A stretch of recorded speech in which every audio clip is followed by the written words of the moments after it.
da nanesemo takve udarce da Srbiju praktično nestalo. Prošlo je 30 godina, 3 decenije od najvećeg egzodusa jednog evropskog naroda posle Drugog svjetskog rata. Ne snimamo ovaj film zbog politike, ne zbog mržnje. Snimamo ga zbog istine, zbog pamćenja, zbog onih koji su nestali u magli, u vatri, u jami i na traktoru. Snimamo ga jer je naša obaveza da svedočimo, da se ne ponovi, jer se već ponavlja. Nakon vekova života na svojoj zemlji, nakon što su preživali i podneli Jasenovac, Pag, Glinu i Gradinu, Srbi iz Hrvatske dočekali su i posljednji čin, Oluju. Ono što je započeto kamom i jamom, završeno artiljerijom, benzinom i traktorima punim prognanih. Operacija Oluja bila je posljednji ustaški udarac koji su Srbi pretrpeli u ratu u Hrvatskoj. Bila je to velika pobjeda za Hrvate, ali ne nad vojskom, ne ubici, već nad nejači. Kako su udarali i 40-ih, na civile, na žene, na starce, na decu. To je bila najveća kopnena operacija u Evropi posle Drugog svjetskog rata. Pokrenuta sa jednim ciljem, da Hrvatska bude bez Srba. U avgustu 1995. godine Hrvatska vojska i policija uz podršku NATO pakta i takozvane armije BiH izvršila je agresiju na Republiku Srpsku Krajinu. U oblastima Severne Dalmacije, Like, Banije i Korduna za samo 8 dana proterano je više od 340.000 Srba, a 2670 njih je ubijeno ili nestalo bez traga. Spaljeno je više od 25.000 srpskih kuća, uništeno je 13.000 privrednih objekata, zatvoreno 56 zdravstvenih stanica, porušeno 78 pravoslavnih crkava, oskrnavljeno 920 spomenika kulture i izbrisano 181 groblje. Zatrto je sve što je srpsko, koren, kamen, ime, grob. To nije bila samo vojna operacija, to je bio završni čin etničkog čišćenja. Jedan narod je nestao iz svoje postojbine, iz svoje krajine, jer cilj Oluje nije bio mir, ni pobjeda, već istrebljenje. Kada neko danas kaže da Srbi u Krajini nisu bili svoji na svome, da su bili došljaci, da su bili okupatori, ja pitam kako onda objašnjavate njihove grobove? Gost ne sahranjuje svoje pradedove u tuđoj zemlji. Gost ne gradi manastire koji stoje tu 8 vekova. Gost ne brani zemlju kao svoju. Srbi u Krajini nisu došli, oni su tu bili i ostali. Poreklo Srba u tim krajevima dublje je od svake granice koju su carevi povlačili. Prvi zapis o nama stoji u delima hroničara Einharta u 9. veku. On piše o Srbima u Dalmaciji, Hrvate ne spominje, spominje Panonce, spominje Guduščane, ali Srbe beleži po imenu. Kada su zidane svetinje, zidali smo ih kamenom vere. Manastir Krupa 1317. godine i manastir Krka 1350. godine. Te crkve nisu samo zidovi, one su dokument u kamenu urezano svedočanstvo. Ovdje su Srbi bili pre svih drugih. Njihove freske su gradile Turke, Austrijance, Ugare, Ustaše, Partizane, NATO i ostale. Srbi u Slavoniji, Baranji i Sremu su tu od slovenskih seoba u 5. veku, a kada je Srbija pala pod Osmanlije, narod je krenuo na zapad, ne da osvaja već da preživi, da sačuva krst, ikonu i svoje ime.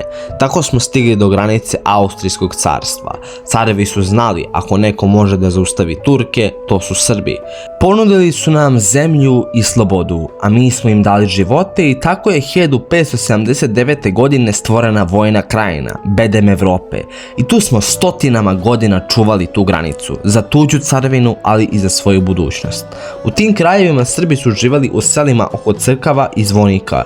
Orali su zemlju, čuvali stada, podizali škole. Nisu osvajali, čuvali su ono što im je dato. Bili su vojnici carevine, ali u srcu su uvek nosili Kosovo i slovo o Milošu. Kad je 1881. godine ukinuta vojna krajina, Srbi su prestali da budu graničari, ali su ostali domaćini. Njihova sela, njihove njive, njihove crkve, sve je to bilo njihovo i ničije drugo. A onda su se pojavili prvi koji su govorili: Srba ovde ne treba da bude. Ante Starčević, Josif Frank širili su mržnju koja će kasnije postati temelj ustaštva. Rekli su da smo došljaci, tuđinci, ali mi smo u tim istim trenucima dobijali priznanje od Sabora 1800 1867. godine i Srbi su ravnopravni i jednaki Hrvatima. Uoči Prvog svjetskog rata Srbi u Krajini i Hrvatskoj bili su narod od 649.000 duša. Do 1921. godine bilo nas je 764.901, više od pola miliona Srba samo u nekadašnjoj Vojnoj Krajini. Svako selo imalo je svoju crkvu, svako selo svoju slavu. Živeli smo, sahranjivali svoje stare pod krstovima, krstili decu u hladnim manastirima, venčavali se u zvona koji su vekovima zvonila isto. Krajina nije bila samo teritorija, ona je bila običaj, sto za slavu, pesma uz gusle, krst na raskršću. Krajina je bila zavet i zato kada kažu da smo navodno došli, ja pitam kako možeš doći u svoju kuću, kako možeš biti gost u selu gdje su ti pradedovi izdali crkve. Kada govorim o Krajini, ja ne govorim o politici, govorim o dedi koji je ratovao u Lici i vratio se da ore svoju njivu, o babi koja je pevala oj Krajino mila dok je mesila hleb, o ikoni na zidu kuće koje više ne postoji, o groblju koje je ostalo iza brda, obrasle travom, gdje niko više ne pali sveće. Krajina nije linija na mapi, Krajina je narod, vera, krst i kamen. Krajina je plač za izgubljenim i ponos na ono što smo nekad bili. Reč ustaša nekada je značila ustanik. Tako su zvali Srbe u Hercegovini koji su dizali ustanke protiv Turaka. Petar Karađorđević je u svojim zapisima sebe nazivao ustašom. Vuk Karadžić je tu reč koristio za hrabre srpske vojnike. Ali krajem 19. veka ta reč je totalno izopačena. Hrvatski nacionalizam, predvođen Antom Starčevićem i njegovom Strankom prava, pretvorio je pojam ustaša u oružje protiv Srba. Starčević je Srbe nazivao pravoslavnim psima i radio na tome da budu asimilovani, proterani ili uništeni. Istoričari beleže da je njegova stranka bila klerikalna, antisrpska i prožeta mržnjom. Vatikan je stao iza te politike i kasnije će podržati i ustaške zločine. Posle Prvog svjetskog rata i stvaranja kraljevine SHS umjesto jedinstva, hrvatski separatisti, postaknuti frankovačkom ideologijom, dižu pobune i odbacuju zajedničku državu. Mržnja prema Srbima sve je više dobijala institucionalnu podršku. U tom ambijentu pojavio se Ante Pavelić, pod zaštitom stranih sila u emigraciji osniva ustaški pokret. Od reči koja je nekada značila ustanik, Pavelić pravi simbol noža, krvi i Jasenovca. Od tog trenutka ustaštvo više nije ideologija, već otvoreni poziv na istrebljenje Srba. Ali ustaški pokret je imao i komunističke karakteristike. Komuniste i ustaše spajala je ista mržnja. Mržnja prema srpskoj državi i prema onome što su nazivali velikosrpskom diktaturom. Partijsko glasilo Proletar pisalo je: napolje sa srpskim činovnicima, žandarmima i policijom, živela hrvatska nacionalna sloboda. Godine 1932. ustaše pod Pavelićevim vojstvom dižu takozvani Lički ustanak, napadaju žandarmerijske stanice i ubijaju državne službenike. Kako reaguje KPJ, njihovo glasilo Proletar izdaje proglas. Komunistička partija pozdravlja ustaški pokret ličkih i dalmatinskih seljaka i stavio se potpuno na njihovu stranu. To nije bio samo politički stav, komunisti i ustaše delili su zatvorske ćelije u Lepoglavi, zajedno pisali proglase protiv srpske diktature, zajedno se organizovali Moša Pijade, Andrija Hebrang, Milovan Đilas, svi oni sarađuju sa ustašama pozivajući se na rušenje države. 9. oktobra 1934. godine u Marseju pada pucanj. Vlado Černozemski uz pomoć VMRO-a i ustaša hladnokrvno ubija kralja Aleksandra Karađorđevića, posljednjeg evropskog monarha koji je hodao bez zaštite među svojim narodom. Njegova smrt bila je radost za ustaše i komuniste, za njih je pao simbol srpske hegemonije, za Srbe je pao kralj koji je izgradio državu. Taj pucanj nije bio samo ubistvo čoveka, to je bio pucanj u samu Jugoslaviju. Otvorio je vrata krvavim događajima koji će ubrzo uslediti stvaranju NDH i Jasenovcu. 10. april 1941. godine, dan kada je srpski narod u Hrvatskoj, Bosni i Hercegovini predat ustaškom nožu. Već u prvim danima svoje vlasti ustaše su započele sistematski genocid nad Srbima. Zatekli su dva postojeća logora u Lepoglavi i Kruščici, ali Pavelić 17. aprila 1941. godine donosi zakonsku odredbu o odbrani naroda i države kojom širi koncentracione logore i naređuje hapšenje i uništavanje Srba. Formiraju se logori Gospić, Jadovno i Pag. Ovi logori nisu imali ni prividnu radnu funkciju, bili su isključivo gubilišta. Ljudi su noću odvođeni u Velebitske kraške jame, Šaranovu, Badanj i Jaminu. Vezivali su ih žicom, udarali maljem u potiljak i bacali u dubinu od 100 metara, često polužive. Na Pagu su žene i devojčice nakon zverskih silovanja vezivane kamenjem i bacane u more. Jedan preživali iz Gospića svedoči: čuo sam dečji plač, majke kako mole da poštedi njihovu decu, zatim udarce, vriske i tišinu. Kada su nas odvodili do jama, po mirjesu krvi i raspadanja, poznavao sam da smo blizu. U avgustu 1941. godine Ustaše osnivaju logor Jasenovac, koji će postati najstrašnije gubilište Srba u istoriji. Tamo se smrt nije krila, ljude su klali pred očima drugih, bebe bacane u vazduh i dočekivane na bajonete. Žene su ubijene nakon silovanja, a jedan svedok kaže: video sam kako Ustaša Luburić baca dete od godinu dana u vazduh, a drugi ga dočekuje na bajonet. Milosava Jovanović, preživala iz Jasenovca, rekla je: vidjela sam kada su majci rasparali stomak, izvadili bebu i gurnuli u trbuh drugoj ženi. Nisam više mogla da gledam, izgubila sam svest. Dok su Ustaše klale Srbe, komunisti nisu ustajali protiv njih. Naprotiv, početkom 1942. godine u istočnoj Bosni major Jezdimir Dangić sa oko 20.000 četnika branio je narod od ustaškog noža, ali Tito, videći da narod podržava četnike, naređuje partizanima da udare na Srbe.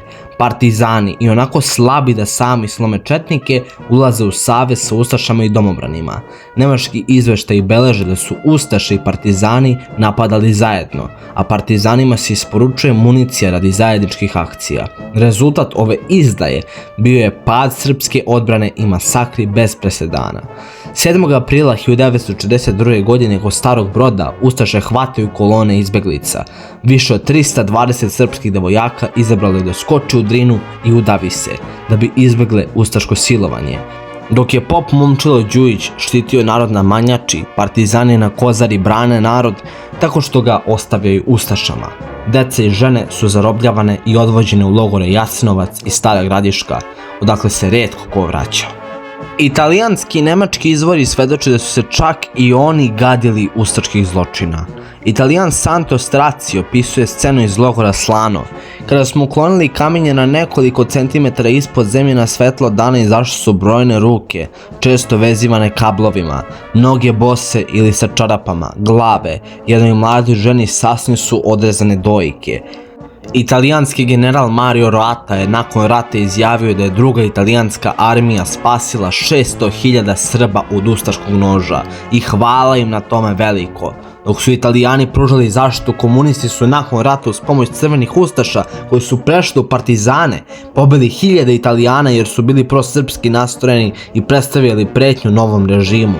Masakri u jamama Fojbe svedoče o ovim zločinima. Tela italijanskih civila i vojnika bacana su u kraške jame, često živa. Krajem 1942. i 1943. godine, kada su shvatili da Nemačka gubi rat, hiljade ustaša prešle u partizane. Promenili su uniformu i zastavu, ali ne i mržnju. Njihovi neprijatelji ostali su isti, Srbi i Italijani. Najpoznatiji primjer je Sulejman Filipović, direktni učesnik pokolja nad Srbima u Bosni, koji kao domobranski pukovnik oktobra 1943. godine prešao u partizane, a već 1945. postao ministar u Titovoj vladi. Treba također reći činjenicu da Tito nikada nije ni pokušao da napadne Jasenovac zajedno sa svojim partizanima i da nikada nije javno posjetio Jasenovac. Također njegov komunistički kolega Stevo Krajačić je rekao da je malo Srba pobijeno u Jasenovcu. Poseban primjer povezanosti komunista i ustaša je Marko Mesić, komandant 369. ustaško-domobranske pukovnije. Nakon Stalingrada on i njegove ustaše zarobljeni su od Sovjeta, reorganizovani u prvu brigadu brigadu Novija u SSSR-u i pod komunističkom zastavom stigli u Srbiju. Već 30. oktobra 1944. godine ove jedinice stigle su na front kod Čačka, gdje su pored borbe protiv Nemaca učestvovale i u likvidaciji srpskih nacionalista. Tako je bivša ustaška jedinica, predvođena nosiocem Gvozdenog krsta, postala alat komunističkog režima protiv Srba. Po završetku Drugog svjetskog rata, umjesto kažnjavanja zbog saradnje sa okupatorom, Hrvatska je u novoj socijalističkoj federativnoj republici Jugoslaviji nagrađena teritorijalnim proširenjem bez presedana. Socijalistička republika Hrvatska je dobila Zapadni Srem i Baranju, istorijske srpske zemlje, Liku, Kordun, Baniju, Dalmaciju i Istru. Ovo je bio jedinstven slučaj u Europi. Jedina država, saveznik Hitlera, koja je rat završila sa uvećenom teritorijom. Istovremeno, srpski narod u tim oblastima potpao je pod Hrvatsku republičku upravu, iako je činio značajan deo stanovništva. Veliki broj ustaških zločinaca nije kažnjen. Mnogi su integrisani u strukture nove države ili su se uspešno prikrili. Porodice ustaša nastavile su da prenose srbofobiju na potomke, što je stvorilo osnovu za novi talas antisrpske mržnje. Istovremeno, hiljade ustaša emigriralo je u Nemačku i Austriju, gde su u okviru NATO operacije Gladio prolazili obuku za terorističke akcije, spremajući se za dan kada će ponovo delovati protiv Jugoslavije. Sada dolazimo do glavne razlike između četničke i ustaške emigracije. Ustašku emigraciju je štitio Zapad, dok četničku nije. Na primjer, kada je Nikola Kavaja hteo da ubije Tita, njega su uhapsili američke vlasti. Ili kada je CIA spašavala Tita i zapravo sprečila Momčila Đujića da ga ubije. Tito je lično štitio hrvatske kadrove, čak i oni koji su relativizovali ustaške zločine. Najpoznatiji primjer je Franje Tuđman. Sredinom 1960-ih, prilikom planiranog postavljanja spomen ploče u Jasenovcu sa brojem od 600.000 srpskih žrtava, Tuđman se usprotivio, tvrdeći da to stvara kolektivnu krivicu Hrvata. Usledila je optužnica, ali je Tito intervenisao preko Miroslava Krleže i izgovorio čuvenu rečenicu: Tuđmanu ne pakovati. Tako je Tuđman zaštićen i nastavio svoju karijeru, kasnije postajući vođa hrvatske secesije. Brionski plenum 1966. godine, na kome je smenjen Aleksandar Ranković, šef službi bezbednosti SFRJ, označio je prelomni trenutak. Nakon njegove smene, Srbi su masovno uklanjani iz republičkih i lokalnih administracija u Hrvatskoj, hrvatski kadrovi preuzimaju upravu, čime Srbi postaju građani drugog reda u sopstvenim krajevima. Početkom 1970-ih izbio je Maspok, odnosno Hrvatsko proljeće, masovni šovinistički pokret koji je otvoreno tražio isključenje srpskog jezika, uvođenje hrvatskog jezika, hrvatsku banku i monetu, hrvatsku armiju i zasebno mesto UN. Matica Hrvatska prekinula je rad na zajedničkom rečniku i uvela poseban pravopis, dok su ulice Zagreba i drugih gradova bile preplavljene ustaškom retorikom. Savka Dabčević-Kučar i Mirko Tripalo, vođe pokreta, bili su u vezi s ustaškom emigracijom. Iako je Tito 1972. naredio gušenje Maspoka i hapšenje vođa, među njima Franje Tuđmana i Stjepana Mesića, usledio je veliki ustupak. 1974. godine donet je novi ustav SFRJ koji je republikama dao pravo veta i mogućnost odcepljenja. Ovo je bio temelj budućeg raspada Jugoslavije. Tako je u doba SFRJ prikrivana ustaška prošlost, srpske žrtve su umanjivane, a hrvatski šovinizam jačao pod plaštom bratstva i jedinstva. Početkom 1990. godine pad jednopartijskog sistema u Jugoslaviji otvorio je vrata višestranačju, ali umjesto demokratije u Hrvatskoj je na vlast došao HDZ Franje Tuđmana, čovjek koji je javno izjavljivao da je srećan što mu žena nije Srpkinja.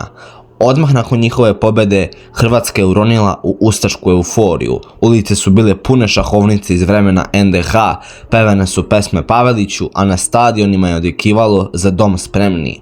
Srbi, do tada ravnopravan i konstitutivan narod, preko noći su postali građani drugog reda.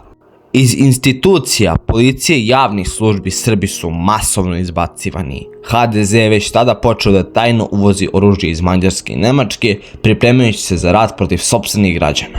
U leto 1990. promenjeni su simboli. Petokraka je uklonjena, himna Hej Slovenija ukinuta, a vraćena ustaška šahovnica.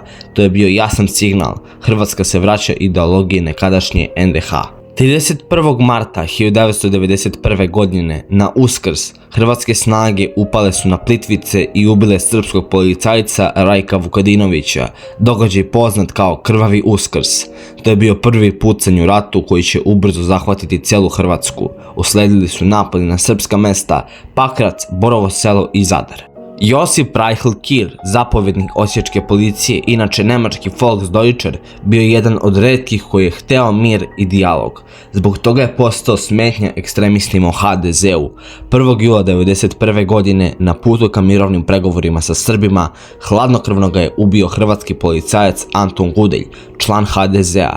Njegova likvidacija bila je jasna poruka: ko se suprotstavi ustaškoj politici, bit će uklonjen. Vukovar, nekada grad dubokih srpskih korena, postao je mesto lova na Srbe. Paravojne jedinice Tomislava Merčepa odvodile su Srbe u tajne zatvore, mučile ih i bacale u Dunav. Do avgusta 1991. ubijeno je preko 400 Srba. U Sisku izveden jedan od najstrašnijih zločina. 595 Srba je ubijeno. Mnogi od njih su žene, starci i deca. Zločin je zahvatio čak i srce Zagreba. 7. decembra 1991. ubijena je porodica Zec, Milan, njegova supruga i 12-godišnja ćerka Aleksandra. Devojčica je na licu mesta streljana. Krivica je bila što je rođena kao Srpkinja. Hrvatske snage su čak granatirale Šid, grad u Srbiji, i to 3 puta. Ustaški režim se nije libio ni otvorenog napada na teritoriju druge države, što je jasno pokazalo njihove namere i bezobzirnost. Godine 1992. u Daruvaru je hrvatski vojnik Jožica Mudri u uniformi vojne policije brutalno ubio porodicu Radosavljević, Radeta, suprugu Jovanku, njihove sinove Dejana i Nenada. Zločincu je izrečena smešna kazna od 13 godina zatvora, a danas slobodno živi u Daruvaru kao ugledni učesnik Domovinskog rata. Januara 1993. godine u operaciji Maslenica hrvatske snage su upale u srpska sela u Ravnim Kotarima, Smoković, Islam Grčki, Kašić, Zemun i Gornji. Ubijeno je 348 Srba, među njima žene, starci i deca. Jovu, 60 godina, i Stanu Despot, 59 godina, mučili su noževima pre nego što su ih ubili. Ana, 81 godina, i sin Mišu Uzela, 48 godina, masakrirani su u svom domu. 12-godišnja Snježana Crnobrnja ubijena je dok je spavala pored majke. U septembru 1993. izvedena je operacija Medački džep. Sela Divoselo, Čitluk i Počitelj sravnjena su sa zemljom. 88 ljudi je ubijeno, uglavnom starci i žene. Kanadski Umprofor, zgrožen prizorima poklanih civila, otvorio je vatru na Hrvate, ali je svet ostao gluv i slep.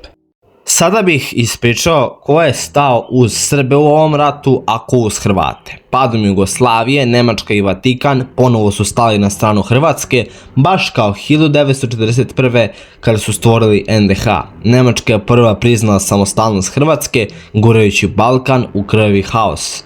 Nemački i austrijski političari podržavali su Tuđmanov režim, a za razliku od Nemačke i Vatikana, mnogi italijanski patriotski pokreti stali su uz Srbe. Jedinica Garibaldi, sastavljena od italijanskih dobrovoljaca, borila se uz Srbe protiv ustaškog terora. Oni su doživjeli Osimski sporazum kao prodaju dela Italije, govorio je kapetan Dragan. Sada kada više nema Jugoslavije, smatraju da odluke Osima ne važe. Italijani veruju da Dalmacija i Istra treba da se vrate Italiji i zato su stali uz Srbe protiv ustaške Hrvatske. Ovo nije bilo samo savezništvo oružja, već i duha. Srbi i Italijani delili su iste neprijatelji, ustaše. Vlada RSK je aktivno sarađivala sa italijanskim političarima koji su osporavali hrvatsku vlast u Istri i Dalmaciji. Italijanski senator Arduino Agnelli posećivao je Knin kao saveznik, dok su srpske delegacije išle u Trst i Rim na sastanke sa udruženjima Italijana proteranih posle 1945. godine. Kroz centar Alfa u Brškoj prošli su dobrovoljci iz Italije, Rusije i Rumunije, internacionalci koji su znali da u Krajini ne brane samo srpska sela, već i istorijsku pravdu protiv neoustaškog zla. Suprotno tome, na hrvatskoj strani su bili plaćenici i paganski neonacisti. U HOS-u su se kupljali ekstremni neonacisti iz Nemačke, Francuske, Britanije, pa čak i iz neonacističke grupe Vukodlaci. Albanci sa Kosova masovno su stupali u hrvatsku vojsku, čak 10.000 njih, među kojima i budući oficiri kao Agim Čeku i Rahim Ademi, koji će kasnije komandovati zločinima nad Srbima na Kosovu. Dok su za Hrvate ratovali nemački i zapadni plaćenici, za Srbe su se borili ljudi vođeni idealom i prijateljstvom, Italijani, Rusi i Rumuni, pravi nacionalisti i patriote. Ratne godine 94. i 95. bile su prelomne za Republiku Srpsku Krajinu, ali ne u dobrom smislu. Kriza, siromaštvo i korupcija već su podrivali temelje državnosti. Političke elite bile su podeljene, vlast nefunkcionalna, a narod iscrpljen godinama života bez međunarodnog priznanja, ekonomije i nade. U Krajini su se sudarala dva stava. Jedni su verovali da kompromisa sa Hrvatskom ne može biti i da je ujedinjenje sa maticom jedini put. Drugi su iznemogli i obeshrabljeni, smatrali da treba tražiti diplomatsko rješenje kako bi se spasilo bar ono što se spasiti može. Skupština Republike Srpske Krajine, koja je po Ustavu bila najviše zakonodavno telo, u praksi je bila paralisana. Umjesto odluka o odbrani i mobilizaciji, sednice su se pretvarale u političke svađe i prazne rasprave. Dok su neprijateljske snage jačale, unutar Krajine su se trošile reči i vreme. Narod je gledao kako se nad njima nadvija crni oblak, a oni kojima je poverena odbrana Krajine nisu imali snage da ga zaustave. I tako je u danima avgusta 1995. godine jedan ceo narod krenuo na put bez povratka, ali sa zavetom da nikada ne zaboravi ko je i šta je bio. Ali Skupština nije imala ni snage ni jedinstva da donese odluke koje su značile život ili smrt. Do 1994. godine, posle 3 godine rata, narod Srpske Krajine bio je psihološki slomljen, ekonomski iscrpljen i socijalno uništen. Život je prolazio pod senkom artiljerije, pod tutnjavom aviona i stalnom pretnjom upada hrvatskih snaga. U gradovima i selima ostali su uglavnom žene, deca i starci. Vojska je bila na frontu. Civili su živjeli u neprekidnom strahu. Česta granatiranja iz pravca Zadra, Šibenika, Slunja i Karlovca postala su surova svakodnevnica. Škole, bolnice, pijace, sve je bilo na dometu neprijateljske artiljerije. Ljudi su provodili dane u podrumima i skloništima, slušajući dečji plač i zvuk detonacija koji je parao noć. Sela bliže liniji fronta praznila su se pod okriljem mraka. Ljudi su napuštali domove u žurbi, ne noseći ništa osim duše i straha. Osnovne životne namirnice bile su retkost. Humanitarna pomoć UNHCR-a i Crvenog krsta pristizala je na kašičicu, nedovoljno da nahrani gladne. Stotine izmučenih lica satima je stajalo u redovima za jednu kesu brašna, za malo soli, za šaku pasulja. Krajina je bila okružena neprijateljima, ograničeno povezana sa Republikom Srpskom, u velikoj meri je zavisila od Srbije koja je sama bila po sankcijama. Gorivo je postalo vrednije od zlata, a bez njega nije bilo poljoprivrede, transporta niti vojne mobilnosti. Vojska je često nemarno trošila i ono malo rezervi što je imala. Električna energija bila je luksuz, često nije bilo struje danima, u domaćinstvima su gorele sveće, lampe na gas i petrolejke.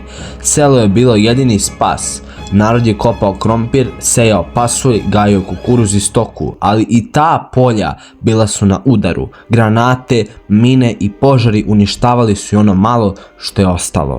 Nije bilo jasne ekonomske strategije. Vlada Republike Srpske Krajine nije imala kadrova, ni resursa, ni snage da pokrene bilo kakvu obnovu. Narod je bio prepušten samom sebi. Glavna nada dolazila iz humanitarnih paketa iz Srbije ili od pošte koja je iz Beograda donosila pisma i novac od rođaka. Korupcija, šverc i privilegije pojedinaca samo su produbljivali ogorčenje. 1994. bila je godina tišine pred Oluju. Hrvatska je uz pomoć Amerikanaca sprovodila vojnu reformu i jačala snage. Njeni bojovnici obučavali su se u američkim bazama, dok je NATO već otvoreno stao na stranu agresora, uništivši srpski aerodrom u Udbini. Napadi su se nizali, Dinara, Livanjsko polje, skok 1, skok 2, korak po korak neprijatelj je stezao obruč oko Knina. Svako brdo koji su izgubili Srbi bilo je kao ekser u telo Krajine, a svet je gledao i ćutao. Nije bilo sumnje, oluje se spremali i svi su to znali, i oni na prvoj liniji fronta, i žene u podrumima, i deca što su gladna plakala u noći. Krajina je čekala sudnji dan, napuštena od svih, ali ne i slomljena u duhu. Najveći udar na Republiku Srpsku Krajinu pred samu Oluju došao je u maju 1995. godine. Na prostoru zapadne Slavonije iz pravca Pakraca, Bjelovara i Novske, hrvatske snage brutalno su prekršile primirje. Izvršen je iznenadni napad na snage srpske vojske Krajine i za svega 3 dana sve je palo. Ceo kraj vekovima srpski nestoje u plamenu i dimu. Sa svojih ognješta proterano je više od 15.000 krajiških Srba. Ljudi su ostavljali kuće, ikone na zidovima, sve ono što su njihovi preci gradili generacijama. UNPROFOR, koji je bio dužan da zaštiti narod, stajao je po strani. Njihovo ćutanje koštalo je života brojne nevine dece, žena i staraca. Krv srpskih civila pale na Save sveta, koji nije hteo da vidi istinu. Ovaj napad, poznat kao operacija Bljesak, označuje početak kraja Republike Srpske Krajine. Zapad je okrenuo leđa Srbima, a neprijatelj je dobio krila. Samo 2 mjeseca kasnije, 22. jula 1995. Hrvatska i muslimanske vlasti iz Sarajeva potpisale su Splitsku deklaraciju. To je bila otvorena objava udruženog napada na srpski narod, sporazum o vojnoj pomoći i zajedničkim akcijama protiv Srba. Već 24. jula usledila je operacija Ljeto 95. Hrvatske snage krenule su da potisnu drugi krajiški korpus vojske Republike Srpske i zauzmu strateške položaje. Grahovo je pao 28. jula u ranim jutarnjim časovima. Tim padom presečena je veza između Republike Srpske i Krajine. Srpski narod Krajine sada je bio opkoljen sa svih strana, sa zapada i juga hrvatske snage, sa istoka neprijateljska muslimanska vojska, a sa severa blokada i pritisci. U tom trenutku i posljednjem detetu u Krajini bilo je jasno, nadvila se Oluja. Dok je neprijatelj pripremao teren za konačni udar, svet je Srbima nudio takozvani plan mira. Plan Z4, stvoren od strane kontakt grupe, bio je predstavljen početkom 1995. kao političko rješenje. Prema tom planu Srbi bi dobili formalnu autonomiju, sopstvene institucije, policiju, obrazovanje, valutu i upotrebu jezika, ali bi sve to bilo unutar Hrvatske. 11 opština bi pripalo Krajini, ali bi Slunj, veći deo Korduna i cela Slavonija pripali Zagrebu. Za strane sile to je bio velikodušan predlog, ali za srpski narod to je bilo ništa drugo do zamka. U njemu se nije krila sloboda, već legalizovana predaja. Zato je rukovodstvo RSK na čelu sa Milanom Martićem odbilo čak i da preuzme dokument. Njihove reči su bile jasne. Srbija nije preživala Kosovo da bi Krajina prihvatila okove. Narod je verovao da će, kao i toliko puta u istoriji, izdržati, ali Zapad nije čekao. Umesto mira stizala je vojska, umesto pregovora stizale su granate. Prihvatanjem plana Z4 Krajina bi se faktički predala Hrvatskoj. Odmah bi morala da ustupi zapadnu Slavoniju, delove Korduna, Like i Banije, s čime bi Knin i Glina bili odsečeni jedan od drugog, presečeni linijom Koslunja. Za istočnu Slavoniju predviđen je prelazni period od 2 godine, posle kojeg bi i ona bila reintegrisana u Hrvatsku. Kninska politička elita, svesna kako bi to katastrofu donela, odbacila je plan. Narod i rukovodstvo verovali su da će Srbija u slučaju napada vojno pomoći Krajini. Hrvatsko rukovodstvo je sa druge strane formalno prihvatilo da primi plan, ali bez ikakve namere da ga sprovede. Sam predsjednik Franjo Tuđman javno izjavio da je Z4 ispod nivoa hrvatskog suvereniteta, jer Srbima daje previše prava i preveliku autonomiju. U martu 1995. godine Hrvatski sabor zvanično je odbacio bilo kakvu mogućnost njegovog prihvatanja. Dok je međunarodna zajednica još govorila o pregovorima, Hrvatska je bila sigurna u svoju vojnu nadmoć i već pripremala rješenje na terenu, oružjem. Plan Z4 ostaje samo prazan papir, posljednja iluzija o miru pre krvave Oluje koja je dolazila. Pregovori nisu prestali u januaru, već su trajali sve do kraja jula 1995. godine. Međunarodna zajednica je 2. avgusta pozvala obe strane u Ženevu, predstavljajući to kao posljednju šansu za mir. Delegacija RSK Krajine došla u Ženevu sa iskrenom verom da će razgovorima bar ublažiti napetost i odložiti rat.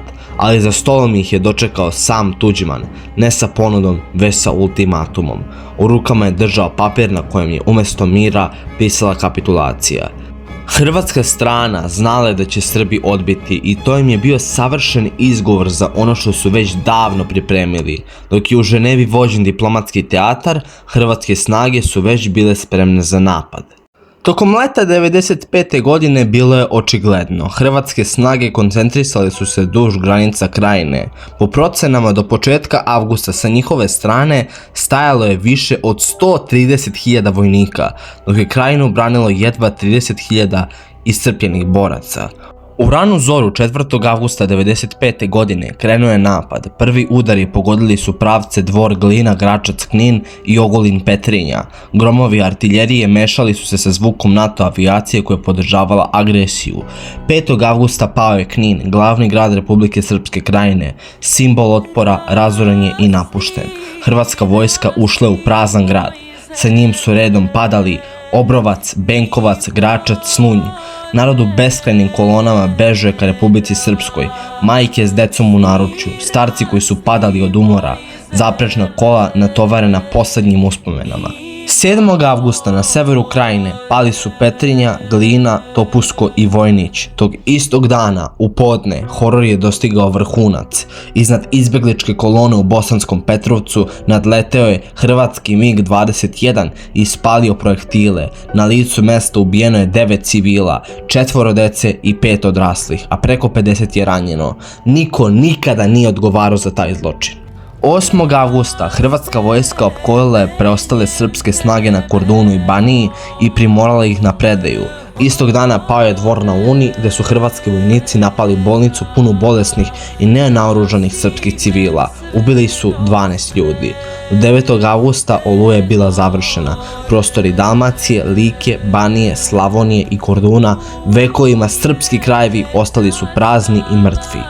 I posle toga zločini nisu prestali. 28. septembra 1995. godine, više od mjesec dana nakon Oluje, pripadnici hrvatske vojske upali su u selo Varivode kraj Kistanja i ubili 9 Srba. Svi počinioci su oslobođeni. Oluja nije bila samo vojna akcija, to je bio zločin koji traje. Zločin etničkog čišćenja, brisanja čitavog naroda sa njegovih vekovnih ognjišta uz blagoslov zapada i uz ćutanje sveta.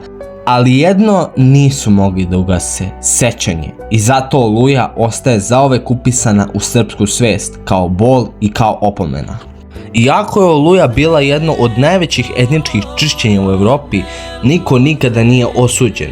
Sud je optužio trojicu hrvatskih generala za udruženi zločinački poduhvat proterivanja Srba, svi su oslobođeni. Sud je čak tvrdio da Oluja nije bila etničko čišćenje, iako je proterano preko 200.000 Srba i ubijene stotine civila. Human Rights Watch je zabeležio masovno ubistvo i uništavanje srpskih sela, ali pravda nikada nije zadovoljena. Srbija je 2010. tužila Hrvatsku za genocid. MSP je 2015. to odbacio. Danas, dok Hrvatska slavi, Srbi pamte masakre, kolone i puste ognjišta, a niko nije odgovarao. U sred ovog pakla priča o jednoj keruši vratila je veru mnogima. Dena, pas porodice Radanović iz Petrinje, ostavljena je u haosu Oluje, a sama je prešla 500 km, prošla kroz Dvor, Prijedor, Banja Luku, Modriču, Bljeljinu, prešla Une, Save, Drine i stigla u izbeglički kamp u Rumi. Pronašla je svoje gazde posle 139 dana lutanja. Mama, došla nam je Dena, vikao je mali Goran kad je pas ušao u sobu, mršav, krvavih šapa, ali srećan. Naučnici ni danas ne znaju kako je to moguće.